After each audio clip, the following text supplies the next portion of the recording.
Hi, I'm Sophie. I'm Jada. And I'm Ashlee. And this is JGS Unplugged. Thank you guys so much for tuning in to our next episode. And we have our next guest, and I'll just let her introduce herself. I'm Ashlee Gealy. I am the cheer coach at Quad City Christian. That's how I met Sophie and Jada. And I'm really excited to be here. Yay, we're excited to have you. We're going to ask her a couple questions today about herself. So we know that you do cheer at the school. So we just wanted to know how you started doing it and what led you to want to do it. Yeah. So I actually went to Quad City Christian growing up. I came like the last semester of my freshman year, and then I was there my sophomore year and majority of my junior year. But my sophomore year, one of my friends and I, we actually started the cheerleading program at Quad City Christian. And so like it started then and has been there ever since. And so it was really like a full circle moment to be able to coach you guys. I was kind of not forced, but maybe begged a little bit to do it. But so basically, she just doesn't actually want to do it. No, that's not true at all. No, I really wanted to, like, it was a full circle moment to be able to coach these girls, and it's really fun. And so it was really the fact that, like, I cheered in high school and be able to, like, come back to my school and do it is just really awesome. Yeah. Were you disappointed that Mia wouldn't do it? Oh. Did you think she was going to? No, not really. No? Okay. She, like, told me from the get-go. She was like, no, I'm not cheering. Mia's her daughter. And so, Mia's my oldest. She's in 8th grade at Christian. So, yeah. Do you think she'll ever do it? Probably not. She's like into basketball right now a lot, so she really likes basketball. Well, same. We begged her the whole season. We were like, Mia, you're gonna cheer. She was like, gotten injured either. I'm not doing it. I feel like she would be a good cheerleader though. Like she came to all the practices. She knew all the cheers. Yeah, she knew everything. Yeah, but yeah, that's kind of how I got there, and but it was just like a really cool experience to be able to like get to know the girls better. I kind of went into it a little bit blindly because I cheered doesn't really mean I knew what I was doing at all. I really came in and was like, I have no idea what I'm doing. I'm really just here to help you guys and stand alongside of you and support you in any way that whatever you want to do. And so, yeah. So did you guys help making the like cheers, or did you like already know cheers and introduce it? It's a mix of both. I think you guys had a lot of cheers from last year, from the years before, really, like, because it's been over 15 years of people cheering. That makes me sound really old. But yeah, there was cheers. You guys had cheers that we did use, and then you guys had new cheers, and I had cheers that we used way back in the day that I brought back, and I had some friends who are like in the Moline High School cheerleading team that we switched up a little bit. So. Yeah, because before Ashlee came, we had a student like kind of coaching the team, which like it was good, but like it was nice to also have an adult kind of take over and give us some guidance. But yeah, it turned out to be a really good season. It was fun. Yeah. I'm excited. We're for next gonna year. beg her to come back. But She's coming back. Okay, so the next question is, can you tell us a bit about your life growing up and what led you to where you are today? Because I know that you said you went to Quad City Christian, so what kind of started you going there? Because did you go to public school before Quad City Christian? So, well, it was kind of a mix. So I went to public school part of my elementary years, and then I was homeschooled for a year, then I went to public school, then I was homeschooled, then I went to public school, and then I actually went to a public junior high, like 6th through 8th grade, like same school, and elementary school was like all over the place, but I'm fine. But then, junior high, I went to Sudlow in Davenport, and that was a super awesome experience. But then I went to Davenport Central my freshman year, and all of my friends, like, when you transition from, like, Sudlow was kind of a smaller school and like transitioning to like a big high school where you're basically like 4 junior highs come into one. It's huge. Central is literally like like a prison. It's huge. So real. Yes. And so I got there my freshman year, and a bunch of my friends like I was very involved in youth group. I've grown up in church, and so I was really involved in church. I was really involved in youth group, and I wasn't really like a sports girl at that time. Like I played in junior high, but like I wasn't like going into high school, like, oh, I'm going to sign up for the cheerleading team. I'm going to sign up for the basketball team. Like, I was just like, I'm just going to, like, figure out school first and then do stuff. And I didn't, like, really get involved. And so all my other friends got involved, and I just kind of felt lost. And I was in a really toxic relationship, even though I was a freshman. That's why you don't date in high school, guys. Tips. But so I just was in a really kind of bad headspace. And so I was like, I need to get out of here. And that's what led me to Quad City Christian. So I ended up starting literally the last quarter of my freshman year. And it was an incredible transition for me because I went from like 35 students in my class to there was 8 in our graduating class, which is crazy because that's not the class sizes anymore at Quad City Christian because it's blown up because it's an incredible high school now. Yeah, it really has grown. But yeah, in my graduating class, there would have been like 8 students. And so it was really small. We became like a family. And then through that was like my freshman year that I was there all of my sophomore year. We started cheerleading. I played basketball because at that time you could play basketball and cheer. Like we literally would like play our girls basketball game and then flip because they had the same schedules. Girls and boys played together. And so that's crazy. Fun, so like it was super fun. So we all like rode on the bus together and stuff. And then and so I would cheer or I would play basketball and then I would go change in the locker room and then we would cheer afterwards. Oh, that's really fun. It was crazy. Were you still dating the guy that you were dating when you went to public school? No, I think we broke up. What did he go to? Central? He went to Moline. Oh, okay. Oh. Yeah, so he went to Moline. I met him at youth group. Most of the guys I dated, I met at youth group. So all the youth group guys aren't good. I promise. Don't date the youth group guys. You're involved in your youth group still. Like you still do youth group. Yeah, that's she's the a youth same leader. Youth group you went Is it to? the same youth group? Yeah. Okay. Yeah. So I went to that youth group starting in 8th grade, and it's called Slam Student Ministries, and so I started there in 8th grade, and then really I've been ride or die there since then, especially like through probably like the hardest season of my life when I got pregnant with Mia in high school, and we can talk about that a little bit more later. But I've been there since then. Now I've served as a youth leader there for off and on like for the last 10 years, and so I love serving. I love teenagers. I love being with teenagers, and it keeps me young. So I know you just talked a little bit about how you got pregnant in high school. So can you elaborate more on that and how your perspective on motherhood has changed over the years since you did get pregnant at a young age? Yeah, for sure. So, for the backstory, I ended up found myself pregnant in my junior year of high school. I quit going to school basically at Christmas break, my junior year of high school. So found myself pregnant.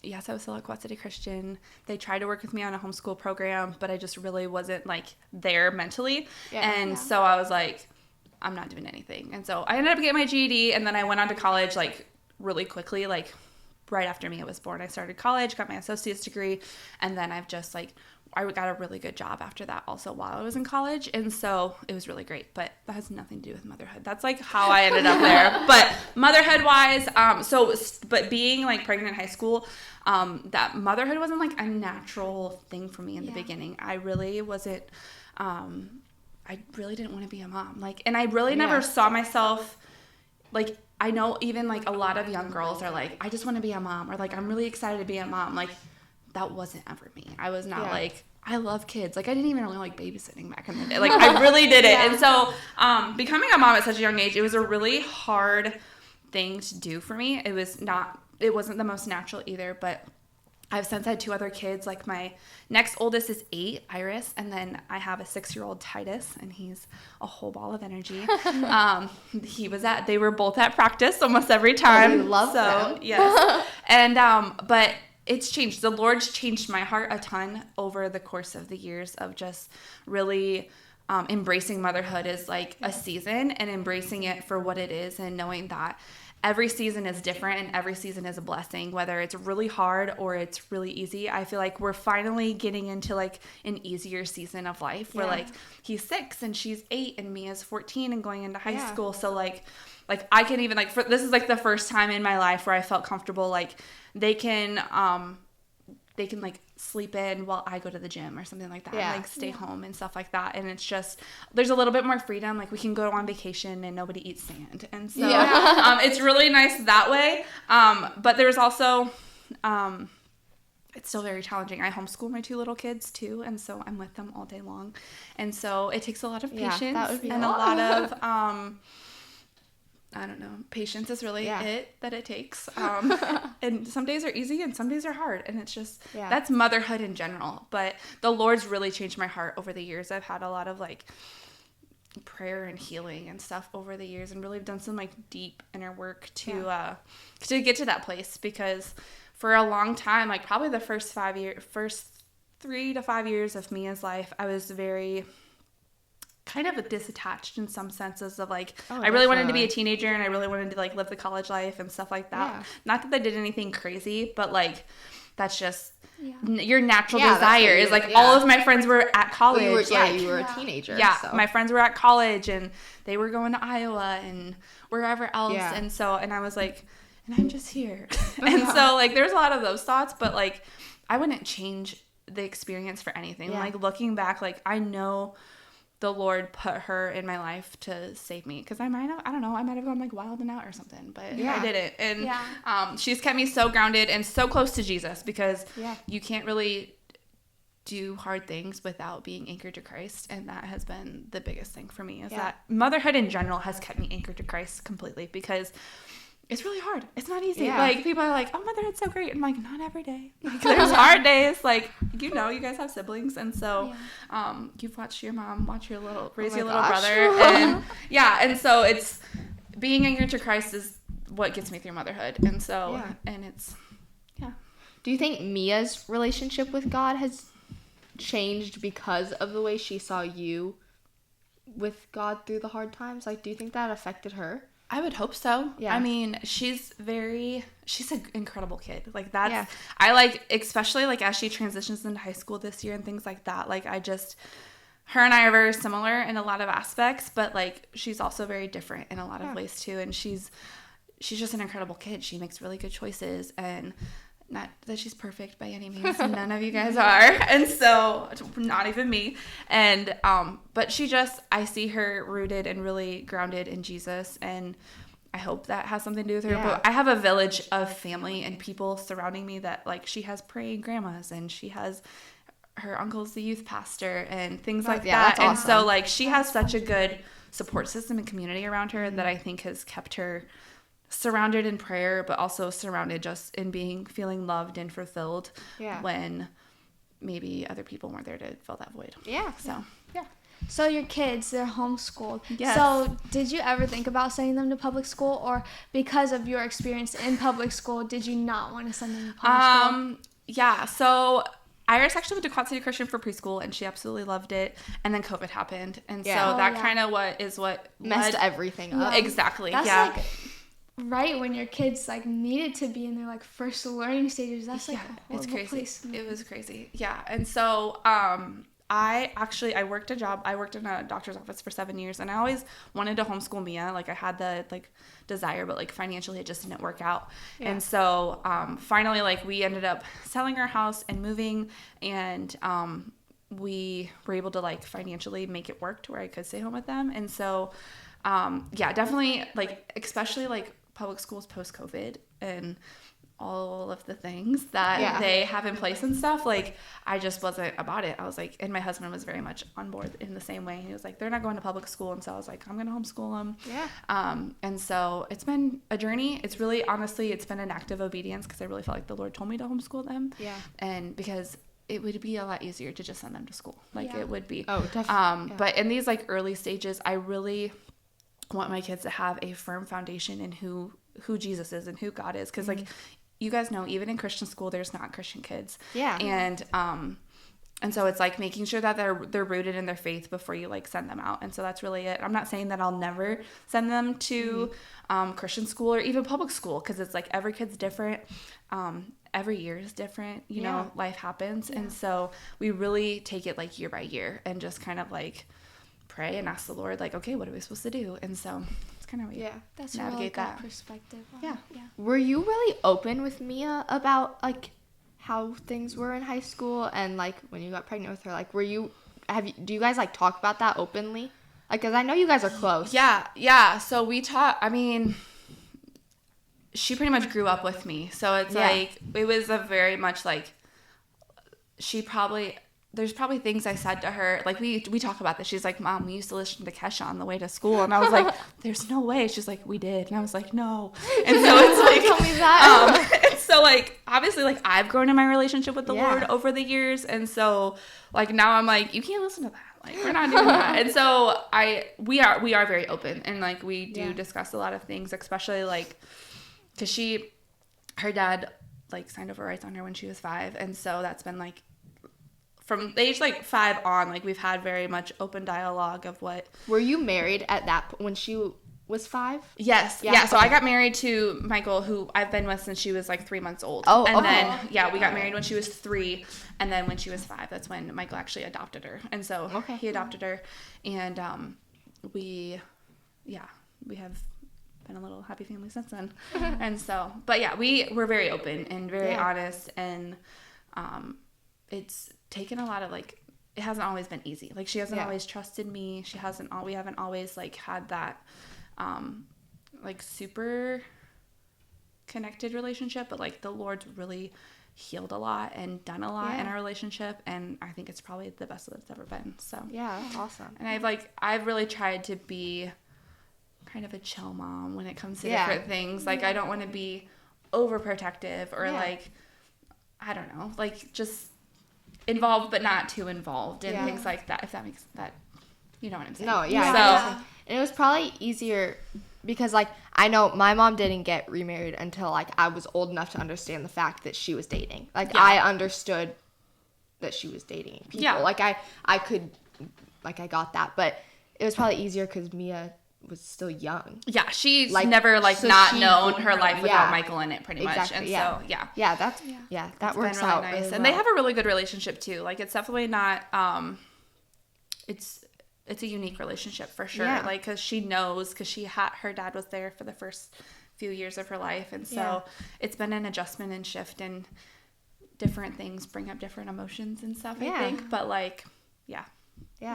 Okay, so as we start wrapping it up, I know that you guys are probably loving getting to know Ashlee, but we're going to start wrapping it up, but we just kind of want to hear more about your experience on social media. Like, does your experience on social media impact the way you let your kids use social media? And, like how does that aspect fit into your life? Yeah, well, I would say, so social media has been a big part of my life for really like my whole adult life. So I've been in network marketing really ever since I can remember. I was with like a fitness company first, and then I was with like a kitchen essentials company. And so I kind of hopped around a little bit to try to find something that I'm like passionate about. And then 8 years ago, I partnered with a health and wellness company, and I've been with them ever since. And so obviously social media and social selling is really a big thing. And I've always kind of been in that sphere of social selling. And so for social media, obviously, like there's posting. It's funny, like it's changed so much over the years, like how people post, and with like TikTok and Reels and things like that. Like it's definitely changed a lot. I will say from like a parenting perspective, like because everything I see on the internet, like I don't allow my kids to be on social media. For the most part, like I definitely like allow them in bite-sized chunks. Like I'm not like a completely cut off. Like Mia has a phone, but she doesn't have Instagram or Facebook or TikTok, just because I want to protect her from that comparison and things like that, because I've dealt with that a lot. Like the fear of like comparing myself to other people and things like that, especially even in social selling, and seeing people like scale their businesses really fast or not and not scaling mine as fast as I would like to or something like that. But it's played a big part. I've been able to really, I scaled my Instagram up probably back in like 2020. I was working really hard. I actually hit like a pretty high rank in my network marketing company that year also. And so that was really cool, really exciting. It was kind of like a really big rush of influx because COVID people were home, and it was just easy then, and everybody was on the internet because there was literally nothing else to do. And so that was an exciting time. I've since kind of backed away from social selling for the most part, just because I've actually kind of switched gears and I'm now in real estate. And so right now I just really do like day in the lives and like just kind of like get ready with me's and like just like I kind of vlog my day on stories and stuff like that. Just just love watching them. I love watching you get ready every day. They're so good. You should make more because I love watching. So I struggle with consistency, and if you guys know, like obviously you guys are in a social media class and things like that. Like consistency is key when it comes to social media and posting like every day if you can. And so that's probably what has held me back the most in my social media career. If you even call it a career, but in my social media journey is like being consistent, because like being a mom and having my hands on a lot of things, I'm in ministry at church, and so like being consistent, like, and recording every single moment isn't super natural for me. For some people it's just like really natural and they just have their phone out, but at the same time like I want to be present in the moment too, and so definitely. I struggle with that line, and there's times where I'm like, screw social media, I don't want to be on it at all. Like throw it away. I don't want to post. I don't want to talk to anybody. And so it's kind of been an ebb and flow over the years. And so I just recently started on TikTok and just trying to post more consistently to, you know, hopefully get in like TikTok shop and bring in an extra stream of income and stuff like that. And so I love social media. I think there's a couple people I did post for like my husband's business, like this past Christmas light season. He has a Christmas light business, and so I really love like social media management and stuff like that too. So I've kind of like dabbled. I have a photography friend who wants me to start posting for her, and so I might get into that a little bit. Yeah, that's cool. And so I like engaging with people though on the internet and stuff like that. It's fun, and I like creating content. I think I like creating the content more than the engagement part. And I like chopping it together and like using CapCut and stuff like that. Like it's just really fun. I did start posting actually for our church the last couple weeks too, like just like our welcome videos and I saw those. I was like, this looks really cool. Yeah, it was super fun. And so, and it's pretty simple. I would say like if you want to do social media, like just do it. Be yourself. Get on there, and don't care what anyone else thinks, because it doesn't matter. Like people are gonna make fun of you in real life because those are the people that are around you. Like I have people make fun of me all the time of like, I saw your reel. I'm like, cool. I'm so glad I posted it. Can you go like it? That'd be great. And so, but I don't know. I like social media a lot, and it's been really exciting. I just started a real estate career this last year also. So I'm licensed in Iowa and Illinois now. And so, I'm starting to like trying to niche in that aspect on like Instagram and stuff like that. And so trying to figure out that area of life too, and so it's really cool. Yeah, that's cool. I feel like you have a lot of different like aspects of your life, but with social media you can bring it together. Like really, I feel like it all comes together. Yeah, it really does, because I kind of like, so I have like one main account that's like at Ashlee Gealy on Instagram. Oh yeah, we'll tag her. And so and I think it's the same on TikTok too. And so on Instagram I really have integrated like all of my life, like my kids, my church. Like I've been posting my church reels on there. I post anything I post on TikTok, I pretty much post on Instagram too. And so, and then I've kind of integrated real estate. So like when I have an open house or something like that, like social media is so powerful. It is. Yeah, it reaches so many people. It reaches so many people, and like you never know who it's going to reach. And like even with my faith, like I know we talked about this even before we started recording, I think just like being able to reach people for Jesus on social media, and the power that you have, because when people see your face like on stories and things like that, it builds that like know and trust factor, and they think they know you, and so they trust you. And so when you start talking about your faith and talking about Jesus and doing that, it really they're gonna believe you. And I mean they should, because it's their only way. And so I really do like to integrate that in sometimes. Like even I think it was last Sunday, like at Easter, I was like, if you don't know Jesus, like slide up. Like I want to talk to you about that, because really like that's the goal. Like we should know God and make him known. And so when you get when you get a following, even if it's only 100 people, like you have to, like the thing someone told me one time was that like, you may not think 100 people is a lot of people following you, but if you had 100 people in this room right now, like that would be crazy, wouldn't it? Yeah.